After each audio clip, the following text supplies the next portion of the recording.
तुंहिंजे करे हुई दुश्मनी सारे जहान सां। टंडे बागे जे नौजवान कलमकार अमर खत्री जा निकोर एहसास।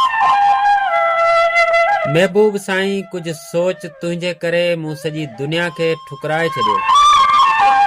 हिकु तो कारण दुनिया जी हर लालच खां पासो करे सिर्फ़ तुंहिंजे ई हासिल करण लाइ पंहिंजो पाण विञाए छॾियो।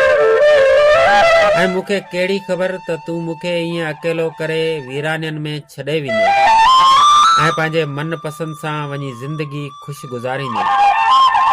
आऊं त हाणे न जीअण जहिड़ो रहियो आहियां न मरण जहिड़ो।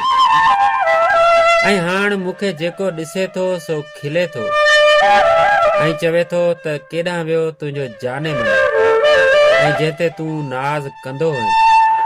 ऐं हाणे वेठो उन लाइ रो, छो त रोइण तुंहिंजो मुक़दर बणिजी चुको आहे। बसि हाणे शायदि मौत सां ई मुलाक़ात लिखियलु आहे ऐं सो बि शायदि रुठल आहे। अञा पियो देरि करे ॾिसूं था त अॻ में केरु थो अचे, तूं थो अची या मौत थो अचे।